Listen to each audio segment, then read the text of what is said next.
Bismillahirrahmanirrahim. Rabbi şrah li sadri və yəssir li əmri və hlul uqdatan min lisani yefqahu qavli. Seyri-sülük yolunda demişdik ki, Peyğəmbər Allahın göndərdiyi xüsusi elçilər xüsusi əhəmiyyət daşıyır insanların Allaha tərəf getməsində. Onlar olmasa, ümumiyyətlə heç bir ayinin, dini ayinin icra etməsinin mənası yoxdur.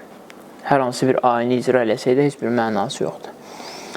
Və baxırıq ki, Peyğəmbərlərin əsasən işi bütpərəstliklə mübarizə olub. Peyğəmbərlərin əsas işi bu olub və sonuncu Peyğəmbər də gəlir Məkkədə ki, məşhur hədisdir ki, Peyğəmbər buyurur ki, qulu la ilahə illallah tuflihu. La ilahə illallah deyin, xilas olasınız, nicat tapasınız, xoşbəxt olasınız. Çox təəssüf ki, insanlar böyük bir müsəlman kütləsi bütü ancaq zahirdə axtarır ki, zahirdə Allaha şərik qoşmuş olmasın. Əsasən burada axtarır. Əsasən insanları daxili bütlərdən çəkindirmək istəyir Peyğəmbər. Və zahirdə büt axtarmaq rahatdır. Və zahirdə bütpərəstlikdə kimisə bütpərəstliklə məhkum eləmək rahatdır. Daxili bütləri vurub yıxmaq lazımdır və ona görə ariflər cəmiyyətin içindən, dindar kəsimin içindən ariflər az çıxır ki, çünki daxili bütlər haqqında heç kim düşünmür. Heç kim fikirləşmir. Daxili bağlantılar haqqında. Və bu səbəbdən də böyük bir dəstə özlərini iman əhli bildikləri kimi yaşayırlar, amma Quran-ı Kərimin məntiqinə görə, Quran-ı Kərimin yanaşmasına görə hətta imanlı belə hesab olunmurlar. Çünki daxili bağlantılar var. Daxili bağlantıları qırmaq üçün Allahın xüsusi proqramı var. Əsasən bunun üzərində işləyib. Bəni İsrail cəmiyyəti üçün Musa Peyğəmbər göndərilir. Peyğəmbər olaraq Bəni İsrail bir buzova sitayiş edirlər. Hamımız bilirik də, ineyə sitayiş edirlər. Quran-ı Kərimin Bəqərə surəsi var. Bəqərə surəsində də niyə görə bu surənin adını həmən o buzovla adlandırırlar? Çünki bu surədə nə boyda hadisələr var. Və burada ən mühüm hadisə onların bir heyvanı, canlını özləri üçün büt etməkləri idi. Bəzən görürsən, biz hadisənin yanından rahat keçirik. Allah bu hadisənin insan daxilində, hər hansı bir işin insan daxilində nə yaratdığından xəbərdardır deyə o hadisənin yanından rahat keçmir. Və əmr nazil olur ki, neynəsinlər? Onlar bir buzov kəssinlər. Ayə nazil olur ki, Bəni İsrail bir buzov kəssin. Ayə belə nazil olur. Buzov müəyyən deyil. Deməli, bunlar buzovların içində bir buzovu büt eləyiblər özləri üçün. Quran-ı Kərimin bəyan etdiyinə görə o buzovun rəngi sarı idi və göz oxşayan rəngdə idi. Sonra o buzov dişi buzov idi və heç bir balası olmamışdı. Xülasə, bunlar əhəmiyyətli deyil. Onlar üçün əhəmiyyətlidir ki, ona bağlanmışdılar. Ayə nazil olur. Çox maraqlıdır. Büt sındırmağın əla yolunu təqdim edir Quran-ı Kərim. Bunlar başlayırlar Musa Peyğəmbəri sorğu-suala çəkməyə. Allahından soruş ki, o buzovun rəngi nə rəngdədir? Allah deməyib onlara hələ birincidə, ilkin mərhələdə deməyib onlara ki, o büt elədiyiniz buzovu kəsin. Sadəcə deyib ki, buzovu kəsin. Heç bir söyləyim. Bunlar ki, problemlidirlər. Özləri çox gözəl bilirlər ki, hansı buzov büt eləyiblər. Ona görə niyarandılar. Yəni, siz təsəvvür edin, Allah deyir buzov kəsin. Nə qədər buzov var? Bunlar elə rahat yanaşsınlar da məsələyə. Bir dənə buzov kəssinlər də yox. Bilirlər axı, neysə büt eləyiblər. Onlara desən, deyərlər yox. Amma bilirlər nəyi büt eləyiblər. Bir-bir başlayırlar rəngini soruşmaq. Rəngi nə rəngdir? Musa Peyğəmbər soruşur. İlahi nə rəngdir? Allah da buyurur, deyir onlara.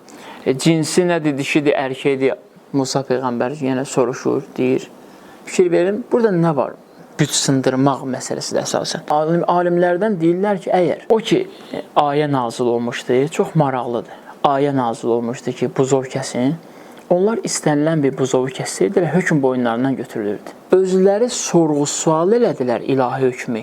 Sorğu-sual etdikcə məsələ çətinləşdi. İndi Allah gəldi, birbaşa büt etdikləri buzovun üzərində dayandı. Yox, bax, bu rəngdə elə. Rəngini soruşursunuz, odur. Cinsini soruşursunuz, odur. Necə olur ki, axı bunlar bu buzovu büt eləyiblər? Deməli, Allahdan gələn əmrin qarşısında insanın iki halı olmalıdır. İki hal insan daxilindən bütləri sındıra bilir. Biri budur, əmrin qarşısında cığallıq eləməyəsən. O ki əmirdir, əmrin mahiyyəti ilə maraqlanmayasan. Əmr gəldi. Bu tərəfindən əminsən ki, bu əmr Allahdan gəlir. Musa peyğəmbərdir. Musa peyğəmbər də peyğəmbər kimi qəbul ediblər. Deyirlər, bəli, Musa peyğəmbərdir. Məlumdur, onun dediyi söz vəhidir. Burada nə etmək lazım idi? Əmrə tabe olmaq lazımdır. İnsanın ruhu, insanın qəlbi belə bir formadadır ki, Allah belə yaradıb bu qəlbi. Əgər əmrə tabe olursa, avtomatik olaraq artıq başlayır müalicə prosesi getməyə. Hərdən deyirik, biz namaz qılırıq, oruç tuturuq. Görürsən, bu namazdır, bu orucdur. Və bizə də tapşırırlar ki, alimlər ki, əvvəl vaxta qılın. Nə vaxta deyilibsə, namazı onda qılın, gecikdirməyin. Əvvəl vaxta qıldığım namazı da mən qılıram. Gecikdirsəm, o namazı da mən qılıram. Axı, mən dəyişmirəm. Namazın əvvəl vaxtı dəyişsə, ya sonrası dəyişsə, elə o namazı mən qılıram da. Bəli, sən qılırsan. Amma əmrə itaət etməyin, sənin qıldığın namaz elə sənin qıldığın namazdır. Əvvəl vaxtda ya sonra. Əmrə itaət etməyin kömək eləyir sənə, ruhunda müalicə gedir. Ona görə deyirlər, namazı əvvəl vaxtında qılır. Heydəri Qaziyə deyirlər ki, ruhumuzu necə müalicə eləyək? Deyirlər, namazı əvvəl vaxtında qılın. Fikirliyə gəlib dayanıb burada. Onlar ki, mübarək Ramazan ayında oruç tutmayayım, sonraki ayda tutun, o kömək eləməyəcək, o müalicə eləməyəcək. Çünki əmrin ünvanını dəyişirsən. Əmrin qarşısında başlayırsan, özün də bilmədən hökm oxumağa. Nə ehtiyac var? Sən elə əmrə itaət elə, bitsin, geçsin. Və bu əmrə itaət eləmək gəlir insan ruhunda müalicə prosesini gücləndirir. Əmrə itaət edib. Belə deyək, Allahı yaxınlaşdırır sənə. Burada həm də nə məsələ var? Sən, burada bəlli olur ki, sən bir varlıqdan əmr alırsan ancaq. Sən başqa varlıqdan əmr almırsan. Sənin vücudunda, sənin ruhunda hakimlər iş qurmurlar. Sənin ruhunda bir hakim iş qurur. Və bu sənin ruhunu təmizləyir. Məsələnin əsası buradadır. Bunlar da gəliblər, bu vəziyyətə çatıblar. Bəni İsrail niyə görə belədir? Bəni İsrail əmrə qarşı cığal idi. Cığallıq elirdi əmrin qarşısında. İndi biz daxilimizi təmizləmək üçün əmrə itaət eləməliyik. Peyğəmbərlərə baxsaq, Allah əmr eləyir ona, Allah əmr eləyir, get bunu elə. Bəzi şeylər var ki, Peyğəmbər gedir, amma başa düşmür ki, nə üçün gedir. Sırf əmrə tabi olur. İbrahim Peyğəmbər üçün deyirlər ki, İbrahim əleyhissalam Allahın əmrlərinin qarşısında zərrə qədər ağıl mövqeyindən çıxış eləmirdi. Heç düşünmürdü. Allahdan gəlibsə vəssalam. İbrahim əleyhissalam da Peyğəmbərlərin içində Tohid məktəbinin carçısıdır. Bir budur ki, əmrin qarşısında cığallıq eləməyəsən. Yaxşı, həmişə axı icra eləmək olmur. Bəzən icra eləmək olmur, gücümüz çatmır. Onda onun adı nədir? Əslində Allahın əmrlərini, əsasən ibadət, vacibat və haram əmrlərini icra eləmək çətindir. Biz sadəcə özümüz üçün Bəni İsrail kimi başlayırıq rəngini soruşmağa. Bəlkə belə eləsəm olar, bəlkə belə eləsəm olar. Deyirsən, eləmə pis yox. Mən gəlirəm, başlayıram filan günah eləyirəm, hər hansı bir günah eləyirəm. Deyirəm ki, onsuz da o bir günah eləyirəm. Burada əmrə qulaq asmağımın nə əhəmiyyəti var? Problem elə burada başlayır. Sən burada əmrə qulaq as. Bacarmadığında eybi yox, bacarmadın keçdi. Amma bacardığında əmrə qulaq as. Mərhum Hacı deyərdi ki, o şeyi ki, bacarırsan, onda itaət elə, bacarmadığına kömək eləyəcək bu. Çünki sən bir yerdən hökm alırsan. Bir hakim sənin vücudunda iş qurur. Quran buyurur ki, "Ləv kana fihima alihatun lafəsadata." Buyurur ki, əgər yerdə və göydə iki Allah olsa, fəsad törənər, qarışıqlıq olar. Bu ayəni biz yalnız və yalnız saxlamışıq harda? Deməli Allah təkdir. Bunu bildik. İndi biraz qayıdaq özümüzə. Əgər bizim ruhumuzda narahatlıqlarımız var, həyəcan, narahatlıqlar, bizim ruhumuzda hardasa iki Allah var. Ola bilməz bir Allah olsun, narahatlıq da olsun. Mümkün deyil. Bu qəti şəkildə mümkün deyil. O narahatlıqlar iki hökm verənin, hökmünün baş-başa dayanmasının nəticəsindədir. Müharibə gedir, atışma gedir, xəbərin yoxdur. Və sən də bunların arasında qalmısan. İki Allah var. Quran deyib baxı, "Ləv kana fihima alihatun lafəsadata." Əgər iki Allah olsa bir yerdə, göy də sənin içindədir, yer də sənin içindədir. İki Allah olsa fəsad törənəcək. İçin fəsaddadır bu dəqiqə, qarışıb. Yəni, belə deyil, sən içində bəlli bir dövlət qura bilməmsən. Qarışıqdır. Kim hardan gəldi, girir.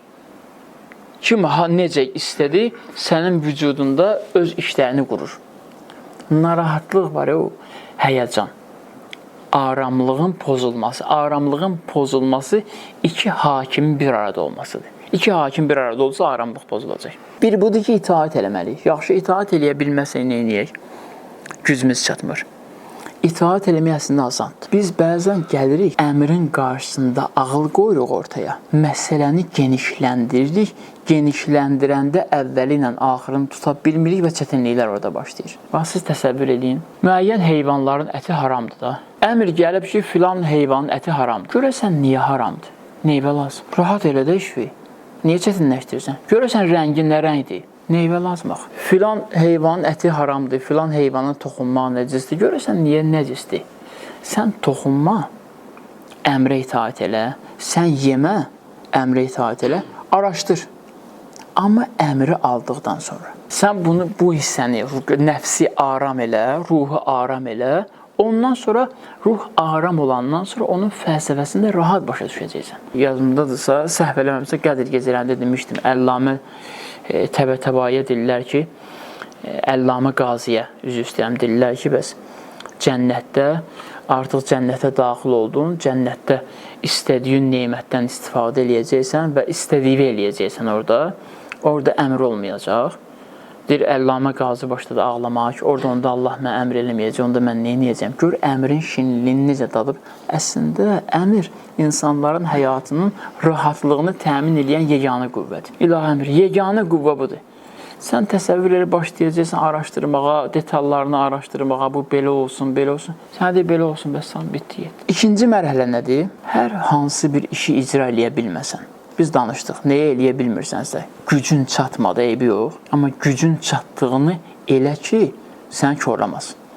İndi nəyə eləyib gücün çatmadığın var? Gücün çatmadığında başda etirafa, başda şikayətə. Ki, ilahi, gücüm çatmır. Allaha yox ha, əmr düz gəlməyib, yox.